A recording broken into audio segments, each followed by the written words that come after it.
Non monopolist या फिर competitive business एक बहुत बड़ा झूठ बोलते हैं। वे कहते हैं कि हम सबसे अलग हैं, we are in a league of our own. Entrepreneurs हमेशा इस चीज को लेकर बायस्ड रहते हैं। वे अपने कंपटीशन को बहुत कम बताते हैं एंड ये सबसे बड़ी मिस्टेक है जो कि तुम एज अ स्टार्टअप कर सकते हो। सारे एंटरप्रेन्योर्स को ये टेम्पटेशन होती है कि वे अपने मार्केट को बहुत नैरो वे में या फिर अपने मार्केट को बहुत छोटा बताते हैं, जिससे कि बाय डेफिनेशन वे उसे डोमिनेट करते हैं। अब यहाँ पे एक बहुत ही क्लासिक एग्जांपल लेते हैं रेस्टोरेंट बिजनेस का। सपोज कि तुम एक रेस्टोरेंट स्टार्ट करते हो जो कि ब्रिटिश फूड बेचता है, लेट्स से चांदनी चौक में। अब वहां पर क्योंकि कोई और ब्रिटिश फूड नहीं बेच रहा तो तुम कह सकते हो कि हम तो पूरा मार्केट ओन करते हैं। पर यह स्टेटमेंट सिर्फ तभी सच होगी जब पूरा चांदनी चौक का मार्केट, सारा रेलिवेंट मार्केट ब्रिटिश फूड ही बेचता हो, जो कि कभी नहीं हो सकता। इस केस में अगर तुम ध्यान से देखोगे तो तुम्हारा रेलिवेंट मार्केट पूरा चांदनी चौक का फूड, स्ट्रीट फूड मार्केट होगा। इसके अलावा उस एरिया में जितने भी रेस्टोरेंट्स, होटल्स या फिर जितनी भी खाने की दुकानें हैं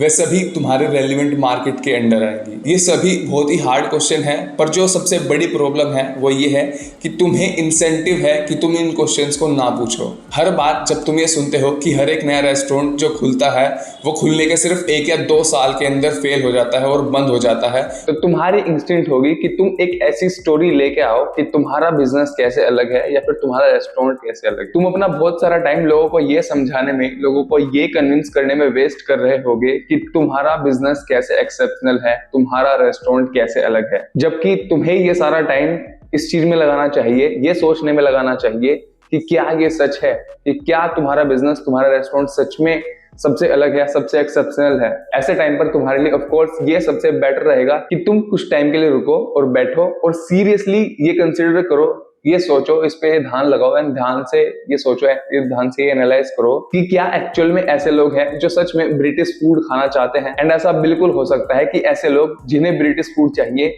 ये लोग एग्जिस्ट ही ना करते हो। अब यहाँ पे मैं एक छोटा सा एग्जांपल लेता हूँ एक कंपनी का जिसका नाम है पेपैल, जो कि साल 1999 के टाइम पर फाउंड की गई थी सिलिकॉन वैली में। और उस टाइम पर भी सिलिकॉन वैली में बहुत सारे रेस्टोरेंट्स थे। पेपैल इस दुनिया की पहली ईमेल बेस्ड पेमेंट कंपनी थी। बेसिकली वो ईमेल के थ्रू पैसे भेजने और पैसे रिसीव करने की सर्विस प्रोवाइड करती थी। तो उस टाइम पर सिलिकॉन वैली में जितने भी रेस्टोरेंट्स थे कंबाइंड, ये कंपनी पेपैल उन सभी रेस्टोरेंट से ज्यादा वैल्यूएबल थी। इन सभी रेस्टोरेंट में कई 100 लोग काम करते थे, जबकि पेपैल में उस टाइम पर सिर्फ 10-12 लोग ही काम करते थे। पर फिर भी पेपैल ज्यादा वैल्यूएबल कंपनी थी as compared to all these restaurant. एक रेस्टोरेंट जैसा कॉम्पिटिटिव बिजनेस स्टार्ट करना सच में बहुत ही हार्ड तरीका हो सकता है पैसे कमाने का। अगर तुमने थोड़ा सा भी अपने कंपटीशन की रियलिटी को इग्नोर किया और तुम ये सोचने लगे कि तुम्हारा रेस्टोरेंट कैसे बेटर है, तुम्हारे रेस्टोरेंट का खाना कैसे बेटर है, या फिर तुम्हारा कोई भी कॉम्पिटिटिव बिजनेस जो तुम कर रहे हो वो कैसे बेटर है, अगर तुम इन डिफरेंशिएटिंग फैक्टर्स पर ज्यादा फोकस करने लगे तो तुम्हारे बिजनेस का सर्वाइव करना बहुत ज्यादा मुश्किल हो जाएगा। क्रिएटिव इंडस्ट्रीज भी बिल्कुल इसी तरह काम करती हैं। कोई भी स्क्रीन राइटर ये एडमिट नहीं करता कि जो नई मूवी की स्क्रिप्ट उसने लिखी है वो बेसिकली उसी पर बेस्ड है जो पहले हो चुका है, जबकि एक्चुअल में उनकी पिच कुछ इस तरह होती है।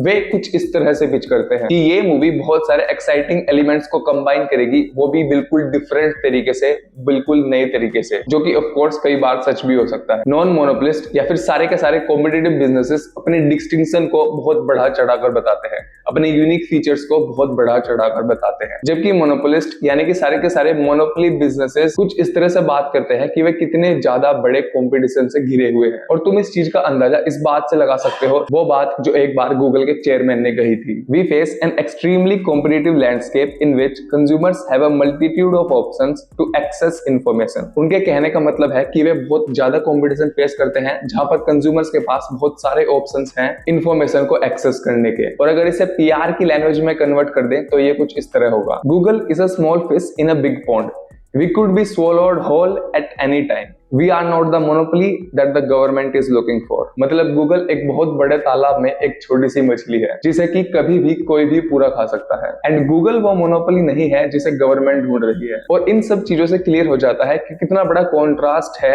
उन बातों में जो कि एक मोनोपोली बिजनेस करता है और उन बातों में जो कि एक बिजनेस करता है जो कि कंपटीशन से घिरा हुआ है। एंड दोनों ही झूठ बोलते हैं और दोनों ही बिल्कुल ऑपोजिट झूठ बोलते हैं। एक बिजनेस अपने आप को बचाने के लिए झूठ बोलता है, वहीं दूसरा बिजनेस सर्वाइव करने के लिए झूठ बोलता है, वो लोगों को कन्विंस करने के लिए झूठ बोलता है। तो that's it for today, thanks for watching. अगर आपको ये वीडियो वैल्यूएबल लगी तो प्लीज चैनल को सब्सक्राइब करो एंड इस वीडियो को लाइक करो। Thank you.